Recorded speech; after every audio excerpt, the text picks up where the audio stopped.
আল্লাহর হাবিব বলেছিলেন, সত্যিকারের ব্যবসায়ী যারা আর কোনো কাস্টমার কোনো মাল কিনে যদি ঠকে যায় আর সে ফেরত নেয়, কাস্টমারের প্রতি দয়া প্রদর্শন করে বিক্রিত মাল যদি ফেরত নেয়, সত্য হলো বিক্রিত মালের মধ্যে কোনো বিকৃতি সাধন করা যাবে।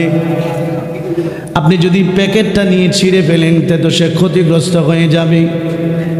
অনেক কাস্টমার এমনও আছে 1-1.5 মাস ব্যবহার করে প্রয়োজন শেষ আয়াকো ভাই ফেরত নেন গা,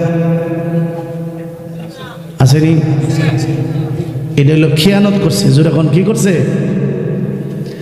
নবী আরবি বলেছেন, যে ব্যক্তি বিকৃত মাল ফেরত নিবে কিয়ামতের কঠিন ময়দানে আল্লাহ তার গুনাহগুলো নেকি দ্বারা পরিবর্তন করে দিবেন, বদলায় দিবেন। আল্লাহ বলবেন, তোমার গুনাহ জায়গার ভিতরে আমি আল্লাহ নেকি বসায়া দিলাম। এই সাহাবী বলেন, এই হাদিসটার উপর আমল করার জন্য আমি দোকান দিলাম, কিন্তু 6 মাস চলে গেল কোনো কাস্টমার মাল ফেরত নিয়ে আসে না। অপেক্ষায় থাকি কখন বিকৃত মাল ফেরত দিব, আর কিয়ামতের কঠিন ময়দানে গুনাহ মাফের একটা ব্যবস্থা হবে। 6 মাস পরে একজন কাস্টমার আসলেন আর বললেন, মালটা আমি কিনেছিলাম প্রয়োজনে, কিন্তু বাড়ি গিয়ে দেখি এমন একটা মাল আছে, তাহলে ডাবল হয়ে যা, এই মালটা আমার প্রয়োজন নাই, মেহেরবানি করে যদি আপনি ফেরত নিতেন। সাহাবী বলেন, আমি তো এমনই একজন কাস্টমার খুঁজি। সুবহানাল্লাহ। সাহাবী ফেরত নিলেন, হাদিসের উপর আমল হয়ে গেল। সত্যিকারের যারা ব্যবসায়ী হবে, যদি মালের মধ্যে কোনো বিকৃতি না করে, মালটাকে নষ্ট না করে, এই নিয়তে যদি ফেরত নেন, আল্লাহ কিয়ামতের কঠিন ময়দানে আপনার গুনাহগুলো ফেরত নিয়ে নেক দ্বারা পরিবর্তন করে দিবে। রিজালুল্লাহ তুলহিহিম তিজারাতু ওয়ালা বাইউন আন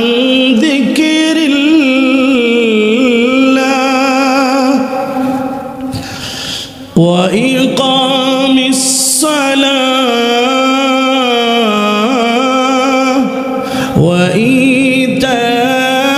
وإيتاء الزكاة يخافون يوما تتقلب فيه القلوب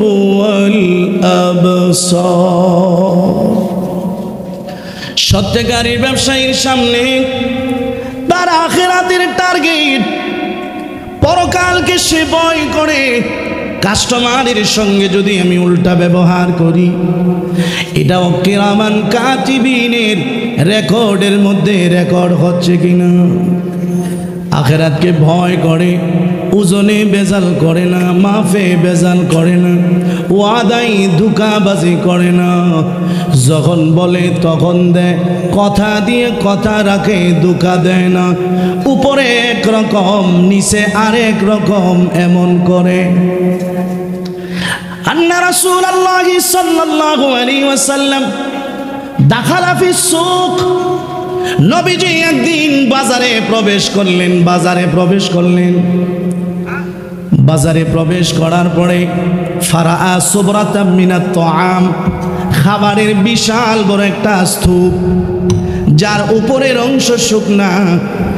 ফাদাখালা ইয়াদাহু, নবীজি ভিতরে হাতটা যখন ঢুকায় দিলেন, ফাআসাবা বালালান, নবীজির হাতের মধ্যে ভিজা লাগছে, ভিজা।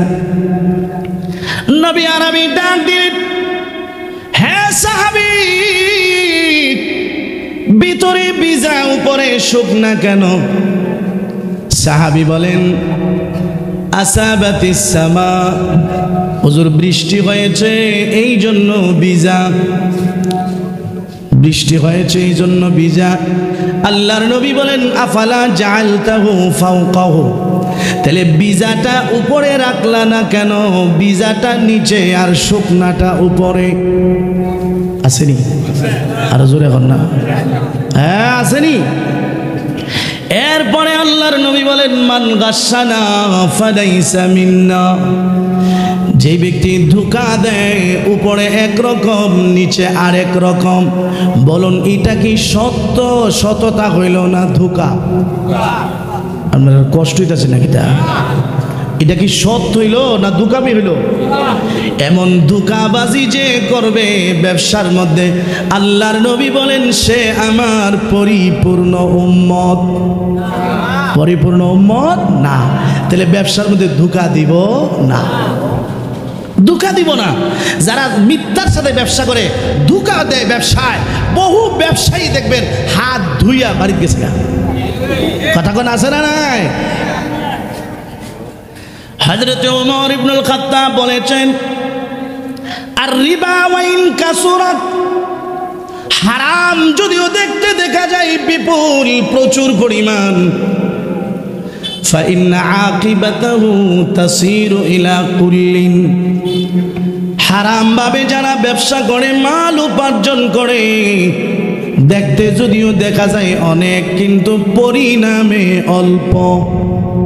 ফুচকা জিরেনি, ফুচকা কত বড় একটা, বড় আপেলের সমান না, কিন্তু আঙ্গুল ঢুকাইলে ভিতরে টানেল না, একটা পুরা পুরা টানেল দেখা যায়, একটা সবটা খালি।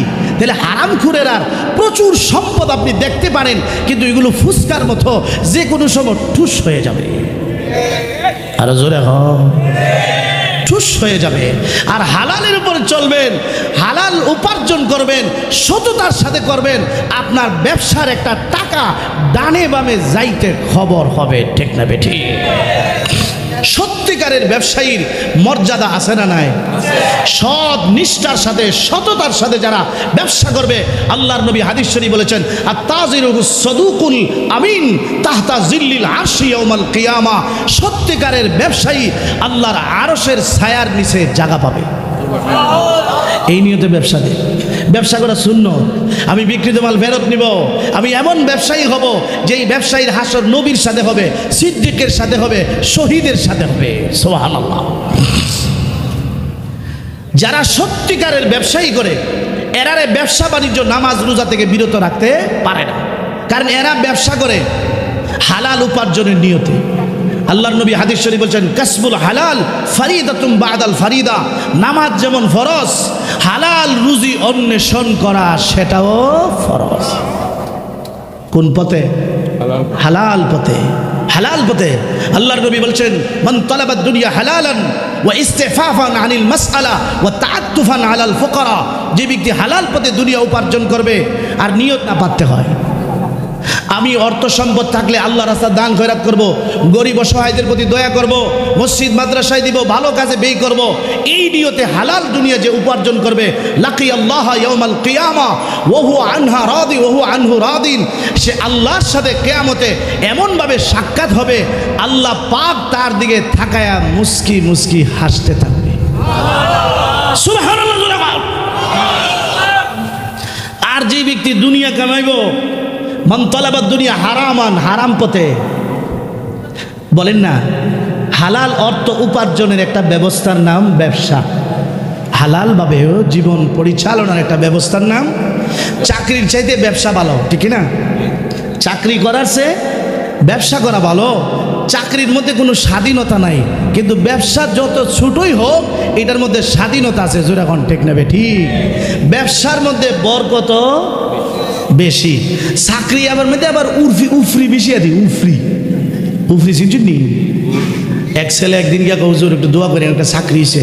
আমি বেতন কত? ৬,০০০। তো টেবিলের নিচে তা কত দিছে? ৬ লাখ। টেবিলের নিচে তো দিছে। তো আমি বললাম ৬ লাখ টাকা দিছ, দিয়া ৬,০০০ টাকা চাকরি লিছ, টেহাডি উড়াইতে উড়ে দিদি আজরাইলে বুঝবো।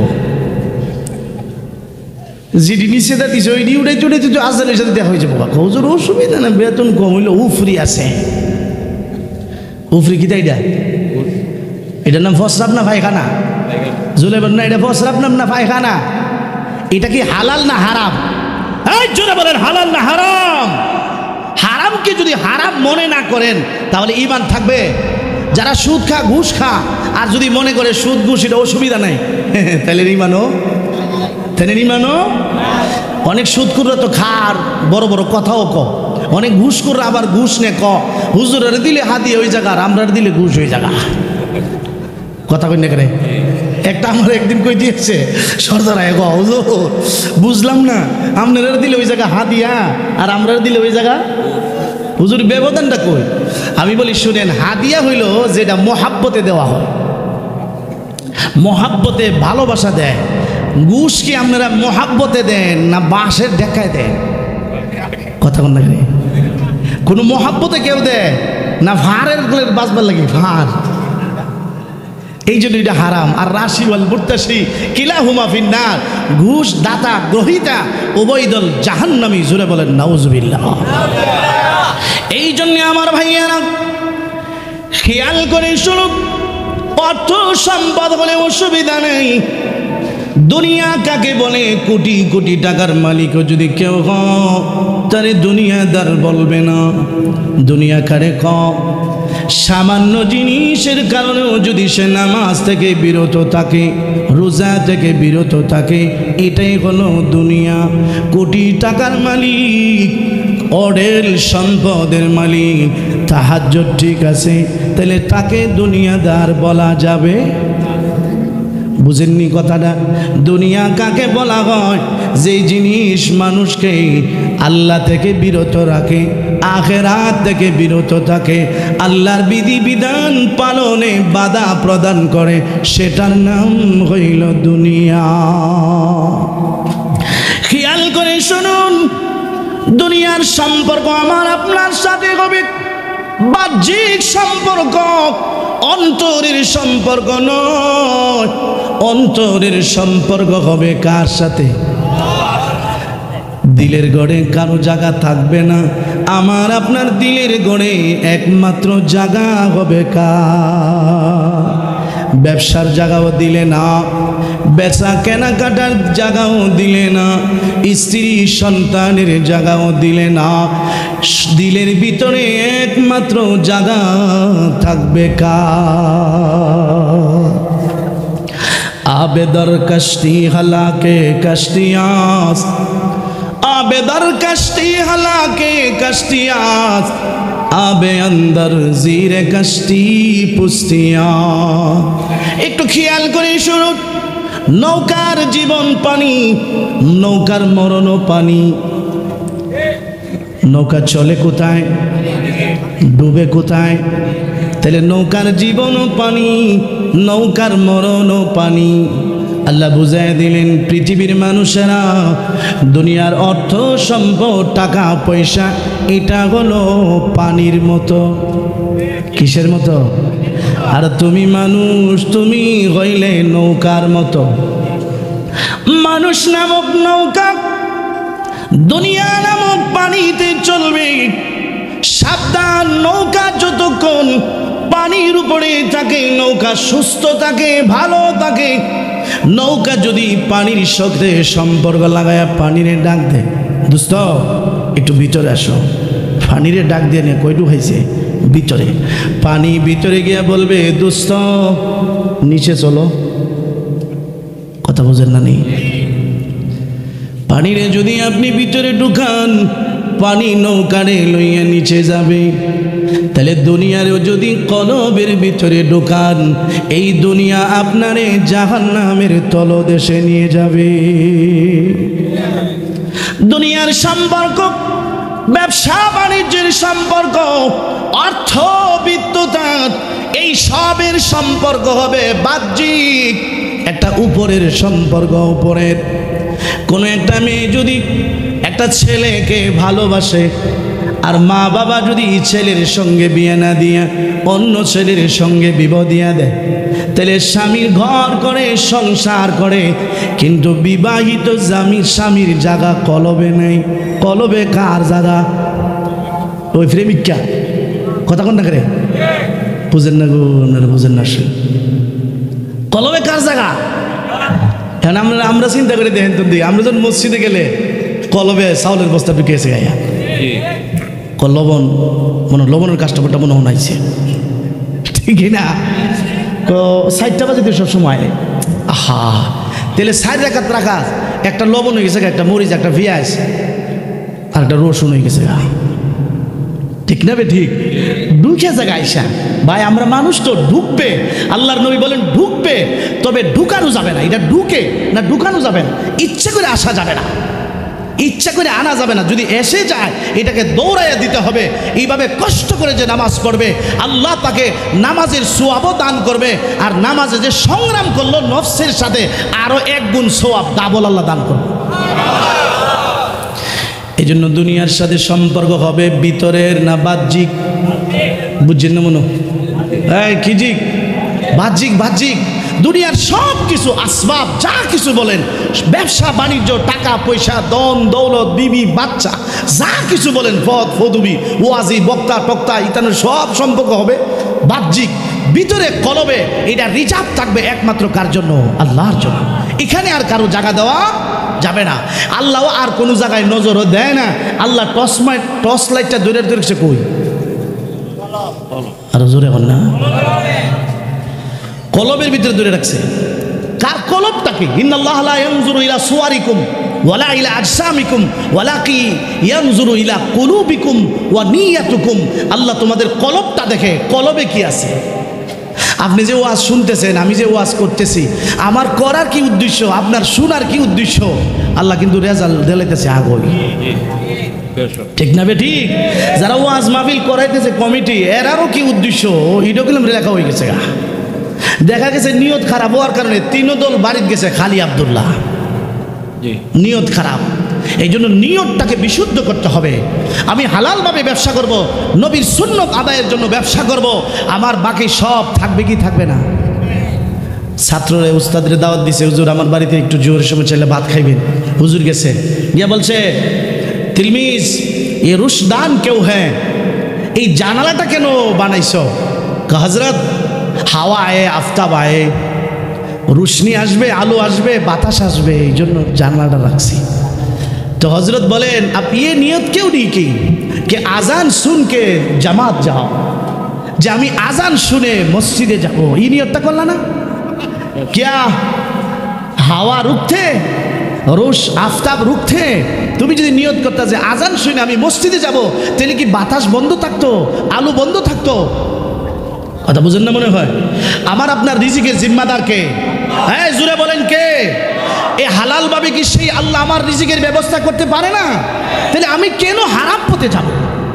এবার একটা স্পিড থাকতে হবে যে আমার রিজিক, আল্লাহ তো আর রিজক মাকসুমুন, রিজিক তো বন্টন করে দেওয়া হয়েছে। আপনি হালাল পথে গেলে হালালটাও পাবেন, হারাম পথে গেলে হারাম পাবেন। কোনটা গ্রহণ করবেন? সুবহানাল্লাহ। কিতাবে লেখছে অনেক মানুষ, এই যে আপনি ব্যবসা দিয়ে নামে ওজনে ভেজাল দিলেন, কবগুলি নাকি ডাকাতি না? কথা কোন না করে? এটা কি ডাকাতি হইল না? মালে ভেজাল করলেন, ডাকাতি হইল না? বুঝালেন একটা, দিলেন আর একটা, এটা কি ডাকাতি না? গাছপালায় যারা ডাকাতি করে আর দোকানে ডাকাতি, এটা তো আর সাংঘাতিক। এটা তো রাস্তার বুঝি, এটা ফেরে নিচে এসির নিচে বইয়া কাম করতেছে। কোনটা সাংঘাতিক? হ্যাঁ তো ঠান্ডা কুয়াশাত বুঝে দিছে। আমরা একদিন গাড়ি আটকে গেছে, হুজুর অনেক রাত ধরে বলেছি, কোনো কাস্টমার নাই। শেষ পর্যন্ত আপনি এসেছেন, আমি কিছু পর্যন্ত দিয়েছেন গিয়া, আমি আমার চিনুনি, আমি বাটফার মানুষ। আর হুজুর বিরাট ধরছেন, আমি বাটফার মানুষ। আর হুজুর হুজুর একটু কিছু দেয় 1200-1300 টাকা দিছি। কথা বুঝেন না? ওইটা তো ডাকাতি। আর আপনি যে এসির নিচে বৈশা বৈশা ডাকাতি করলেন, এটাও ডাকাতি। কেন আমি এই কাজ করব? আমি দেখেন, আমি আপনি রুজি করি কত, খাই কত, কত টাকা রোজগার করি, আমি খাই কত, আমার লাগে কত। তো ডাকাত সর্দার সব ছেলেরা ডাকাতে পাঠাইয়া সে গাছের নিচে বসে নিছে। ডাকাতেরা তো বড় সর্দার, তো ডাকাতি করার লাগে না, বসে বসে তো ভাগা ফা না, ওরা ডাবল ফা, একটা লিডার ভাগা আছে না, এরা ডাকাতি করতে গেছে। আর সে গাছ নিচে, খেজুর গাছের নিচে দালান দিয়ে বসে নিছে। তো আল্লাহ তাকে হেদায়ত দিবে। আল্লাহ তারে কি দিব? হেদায়ত দিব। আল্লাহর ইচ্ছা হইল। আল্লাহ যে কারে কিভাবে হেদায়ত দিবে এটা কেউ বলতে, আল্লাহ তারে হেদায়ত দিবে। সে দেখতেছে যে খেজুর গাছ থেকে খেজুর নিয়ে একটা মরা খেজুর গাছের কুণ্ডুলুপি একটা গর্তের মধ্যে একটা কাকে বা একটা পাখি খেজুর নিয়ে দিতেছে। তার ভিতরে একটা কৌতূহল জাগলো যে এই গাছ থেকে খেজুর নিয়ে এখানে ট্রান্সফার করতেছে, এমন করে কেন? সে গাছ বেয়ে উপরে উঠছে, গিয়া দেখে গাছের যে গর্ত, গুড়ায় মরা গাছ, তো এই গুড়ায় আগার মধ্যে গর্তের মধ্যে একটা অন্ধ অজগর সাপ এইভাবে হা করে দিছে। জোরে বলেন আল্লাহু আকবার। অন্ধ অজগর সাপ, সে হা করছে না, সে যেন আল্লাহরে বলতেছে, আল্লাহ আমার তো জগৎ বাজারে কোনো ব্যবসার দোকানও নাই, কোনো ভাড়াটারও ভাই না, ছেলেও বিদেশ নাই যে কামাই করে দিব, আমার দুইটা চৌকত তো নাই যে আমি নিজে গিয়ে রোজগার করি, আমারটা গিয়ে নিজেই তালাশ করব, আমার তো কিচ্ছু নেই, তুমি তো রাজ্জাক। ওমা মিন দাব্বাতিন ফিল আরদ ইল্লা আলাল্লাহি রিজকুহা, জমিনে এমন কোনো প্রাণী নাই যা বিচরণ করে আর তার রিজিকের যে নেই বেইভার জিম্মাদার কার হাতে নাই। জমিনে যত প্রাণী আছে, একটা পিপিলিকা বলেন, সমুদ্রের বড় তিমি মাছ বলেন, যেটা টনের টন খাবার খা, এটার রিজিকের জিম্মাদারও কার? প্রভু। হ্যাঁ, ওয়ামান ইয়াতাওয়াক্কাল আলাল্লাহ ফাহুয়া হাসবুহু, যে আল্লাহর উপর ভরসা করবে তার জন্য আল্লাহই যথেষ্ট। রব্বুল আলামিন, তুমি আমার রিজিকের ব্যবস্থা করে দাও। একটু খেয়াল করে দেখুন, পাখিগুলো যে সকালবেলা বের হয়, পাখির কি কোনো জমিন আছে? খেত কামার আছে? তিরমিজি শরীফের রিওয়ায়াত, আল্লাহর নবী বলেন, লাউ আন্নাকুম তাওয়াক্কালতুম আলাল্লাহি হাক্কা তাওয়াক্কুলি, তোমরা যদি আল্লাহর উপরে ভরসা করার মতো ভরসা করতে পারো, হালাল ব্যবসার মাধ্যমে, ছোট একটা ব্যবসার মাধ্যমে যদি আল্লাহর উপরে ভরসা করতে পারো, লা রাযাকাকুম কামা ইয়ারযুকুত তাইর, আল্লাহ এমনি ভাবে তোমার রিজিক রোজগারের ব্যবস্থা করবেন যেমন ভাবে পাখিদের রিজিকের ব্যবস্থা করেন। তাকদু খিমাসা ওয়া তারুহু বিতানা, সকালবেলা খালি পেটে বের হয়, বিকালবেলা ভরা পেটে আসে, সন্তানের জন্য মুখের মধ্যে পার্সেল করা আছে না? এই জন্য তাওয়াক্কুল করবো কার উপরে? বিতিজারাতিল হালাল, হালাল ব্যবসার মাধ্যমে কার উপর তাওয়াক্কুল করবো? হাদিস শরীফে আছে, আল্লাহর নবী বলছেন, ওমর ইবনুল খাত্তাব থেকে বর্ণিত, বুখারীর হাদিস, ওমর বলছেন, হুজুর আল্লাহ তাআলা আপনারা কি দিছে তেমন বিশেষ বিশেষ? কয়, আল্লাহ আমার ৭০,০০০ উম্মতকে বিনা হিসাবে বেহেশত দিব। আমরা সিরিয়াল লাইভে মনে করেন ৭০,০০০ ভিতরে, তো ওমর রাদিয়াল্লাহু তাআলা বলছেন, নবীজি আল্লাহ না ৭০,০০০ দিচ্ছে, আপনি কি করছেন? আপনি একটু বাড়াইলেন না সংখ্যাটা একটু বাড়াইলেন না? আমি আল্লাহর কাছে দরখাস্ত করার পরে আল্লাহ একটু বাড়াইয়া দিছে। বাড়ানোটা হইল যে প্রতি একজনের সাথে ৭০,০০০-এর এক একজনের সাথে আমি আরো দিব ৭০,০০০।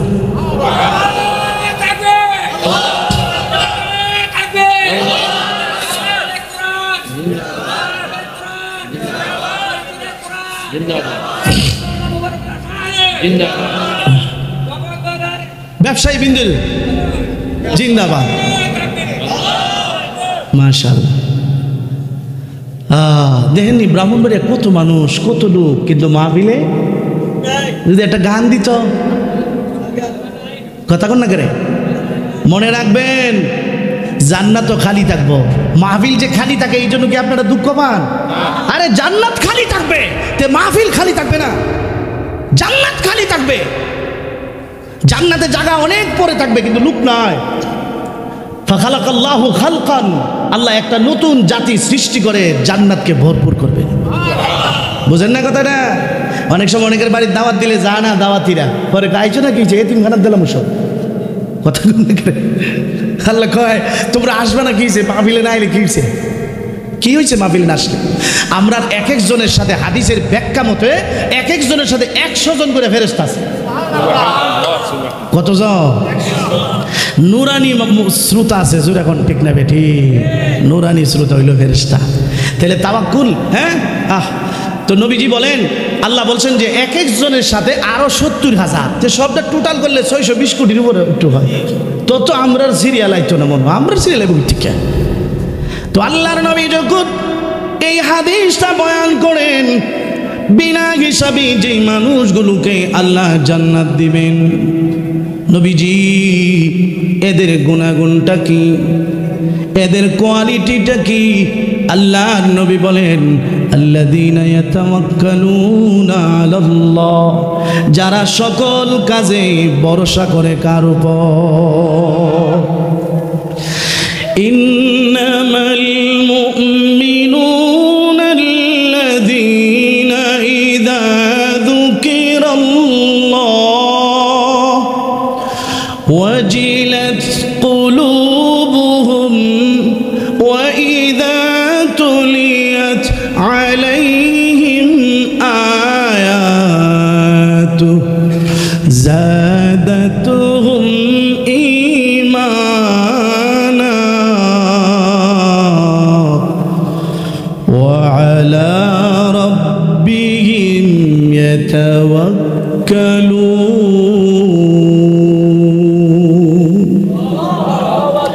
ব্যবসাতে লাভ কম হয়, লস হয়ে যায়, হারামে যাব না, ভরসা রাখবো কার উপর? আমার ক্ষতি পুষায়া দিতে পারেন তিনি কে? তাহলে তার অস্থিরতা নাই, অস্থিরতা নাই, অস্থিরতা নাই। আল্লাহ ডাকাত সর্দার স্মরণ আছে নি? উপর থেকে নামছে, দৃশ্যটা দেখা তার ভিতরে একটা নিদারুণ ধাক্কা লাগছে। একটা সাপ, নিকৃষ্ট একটা প্রাণী, সাপের রিজিকের ব্যবস্থা যদি আল্লাহ করে, তাহলে আমি রিজিকের জন্য চুরি করব কেন, ডাকাতি করব কেন, 2 নম্বরই করব কেন, ধোঁকাবাজি কেন করব? তার ভিতরে এমন ছুট লাগছে আর মনে মনে এমন অনুতপ্ত আর ঘৃণিত হয়েছে, নিজেকে এমন দীক্ষা দিয়েছে, খাঁটি তওবা করে ফেলেছে। তাহলে আমরা যারা বেজাল করি, খাঁটি তওবা হবে তো? আরো জোরে কও, বেজাল করবো না। আপনারা বেজারই তো শুনবো না। আপনারা তো আলেমুল আমার ধরবেন, ব্রাহ্মণবাড়ির হুজুরা রে, ঠিক না? এই কথাগুলো সাক্ষী হয়ে থাকবে, বেজাল করব না। বরকত দেওয়ার মালিককে। কিভাবে যে বরকত আসবে আপনি কল্পনাও করতে, ওয়ারযুকু মিন হাইসু লা ইয়াহতাসিব, হালালের উপর ব্যবসা করতে গিয়ে যে আল্লাহর উপর ভরসা করবে, আল্লাহ অকল্পনীয় জায়গা থেকে তার রিজিকের ব্যবস্থা করবে, যেখানে কল্পনা ছিল। আচ্ছা, আমি যে আজকে এখানে ওয়াজ করতে আসছি, আমার কি খাওয়ানোর টেনশন আছে? না কার্ড দিয়ে লাগবো? কথা কন না করি, আমার চিন্তা করতে হইব। তাহলে আমরা আল্লাহ দুনিয়া পাঠাচ্ছে, আমরা যদি আল্লাহর কাজ করি, আল্লাহ বিল্লাহ করি, তাহলে কি আমার ব্যবসা লিয়া, রিজিক লিয়া টেনশন করতে হইব? টেনশন করতে হইব না? সব ব্যবস্থা কে করবেন? আরে আল্লাহ করবেন না, করে ফেলেছে, করে ফেলেছে। কাতাবাল্লাহু মাকাদিরাল খালায়েক ক্বাবলা আন ইয়াখলুকাস সামাওয়াতি ওয়াল আরদ 50 আমা। আল্লাহ মানুষ সৃষ্টির, আসমান জমিন সৃষ্টির 50,000 বছর আগে আমার রিজিক রোজগার সব লেখা ফেলাইছে, লেখা ফেলাইছে। ডাকাতের সব বাচ্চারা, ছেলেরা ডাকাতি করে আসছে, দে সর্দারের মনটা খারাপ, মনটা খারাপ। জিজ্ঞেস করতেছে, আপনি মনটা খারাপ কেন? বন্টন করে দিছে, সবাই সিঙ্গেল নিচে, বেড়া রেখে দিছে, ডাবল দিছে, বেড়া মন খারাপ, চোখের কিনারায় পানি টলমল করতেছে। জিজ্ঞেস করতেছে, আপনার সমস্যাটা কি? আপনি কি হয়েছে? কন্যা খুইলা, কন্যা কম হয়েছে নাকি? তাহলে সবটা আপনারে দিয়া দিই, আপনি আমরা লাগতো না। কয়, শোনো, আমি প্রতিজ্ঞা করেছি আজ থেকে আর কোনোদিন ডাকাতি করব না। আজ থেকে আমি আর ডাকাতি কেন? এত লাভজনক ব্যবসা, কষ্ট মেহনত ছাড়া এত উপার্জন হয়, এত সহজ একটা ধান্দা ছেড়ে দিবেন? ডাকাতের সর্দার ডেকে ডেকে বলেন, শোনো রে, ওই যে গাছের আগায় গর্তের ভিতরে অন্ধ অজগর সাপ, আল্লাহ সেটাকেও রিজিক দেন। ভালো গাছ থেকে খেজুর এনে এনে তার মুখে পৌঁছায় দেন। আমি আশরাফুল মাখলুকাত, সৃষ্টির সেরা জীব, আমি মানুষ হইয়া রুজি রোজগারের জন্য, রিজিকের জন্য অন্যায় পথ কেন বেছে নিব? আমি তওবা করলাম, জীবনে আর যতদিন বেঁচে থাকবো ডাকাতি করব না। ডাকাত যে কথাগুলো বলছে, এই বয়ানটা তো দিছে দিলের গভীর থেকে। তার চোখে পানি, অন্তরটা আল্লাহর ভয়ে বিগলিত, পরকালের চিন্তায় তার শরীরে কম্পন। এই বয়ানটা এমন অ্যাকশন করেছে, সকল সদস্যরা ডাক দিয়ে বললেন, তাহলে আজ থেকে আমরা আর কোনোদিন ডাকাতি করব না, আমরা তওবা করলাম, চিরদিনের জন্য ভালো হয়ে যাব। दिल से जो बात निकलती वो असर रखती है, पर नहीं मगर ताकत परवाज रखती है। मन থেকে যে কথা বের হয়, অন্তর থেকে যে কথা বের হয়, এটা মানুষের অন্তরে অ্যাকশন করে। সবাই তওবা করলেন, তওবাও করলেন। বিড়ালের তওবা না, একটা তওবা আছে বিড়ালের তওবা। শুটকিটা খায় একটা মোড় দেয়, এর অর্থ হইল আর কথা কন না করে। কিন্তু আবার যখন দেখে লম্বা শুটকিটা ঝুলতেছে, আর নিজেরে আটকায় রাখতে, বিকালে বেজাল করছে, রাতে তওবা করছে, আর বেজাল করতাম না। আগামীকাল যখন আর একটা মক্কল ফাইলিছে, আবার কথা বুঝেন না। তওবা করদম হাকিকত বা খুদা, নাশকানম তাজা সুদাজ তঞ্জুদা। তওবা করদম হাকিকত বা খুদা, নাশকানম তাজা সুদাজ তঞ্জুদা। তওবা ঠুটে হবে না, তওবা হবে অন্তরে, ঠিক না বেটি? খাঁটি তওবা করলেন। এবার বললেন, শোনো, তওবাটাকে আরো মজবুত করতে চায়, লও আমরা রসুলের রওজা জিয়ারতে যাব, বাইতুল্লাহ জিয়ারতে যাব। লম্বা কথা, শর্ট করে বলে, হালালের উপরে থাকলে আল্লাহ খুশি হন, ঘরের ভিতরে রহমত নাজিল হয়, শান্তি আসে, রোজগারে বরকত হয়, অল্পতে আল্লাহ তাকে পোষায়া দেন, ঠিক কিনা? যারার মধ্যে বেসুবরি বেশি, লোভ বেশি, পেটটা খাইতে খাইতে একবারে ফুটকার মতো হয়েছে গা, এরপর নাচগা হয়েছে না, ঠিক না? আর যারার মধ্যে ধৈর্য বেশি, সবর বেশি, কানাত বেশি, একটু খাওয়ার পরে কো আলহামদুলিল্লাহ, বাস আলহামদুলিল্লাহ, আলহামদু। এই জন্য রওনা নিলেন। মধ্যপথে যাওয়ার পর প্রচন্ড শীতের কবলে পড়লেন, কিন্তু কোনো কাপড় চোপড় নেই, কোনো কিছুই নেই। কষ্ট করেন, একজন আরেকজনকে জড়ায় ধরে গাছের নিচে শুয়ে রইলেন। এমনি একজন মহিলা কিছু খাবার নিয়ে আসলেন আর কাপড় নিয়ে আসলেন, আর বললেন, অমুককে, এই লোকদের মধ্যে যে সর্দার, ডাকাতের যে সর্দার, তার নাম ধরে বিদেশের একজন মহিলা ডাকে। ডাকাতের সর্দার ডাক দিলেন, এই দেশে তো আমি কখনো আসিনি, আপনি আমার নাম জানলেন কিভাবে? কই, তোমাকে কেমনে চিনব না? মদিনার রাসূল আমাকে স্বপ্ন যুগে বলেছেন, আল্লাহর কিছু ওয়ালি গাছের নিচে ক্ষুধার্ত অবস্থায়, শীতের কোনো কাপড় নেই, তুমি তো অর্থবান মহিলা, এদের জন্য একটু খেদমত করো, আল্লাহ খুশি হবেন, রাসূল খুশি হবে। এই জন্য আমার ভাইয়েরা, হালালের উপরে চলবো, হালালের উপরে চলবো, কিন্তু আল্লাহর কোনো বিধি বিধান লঙ্ঘন করা যাবে না।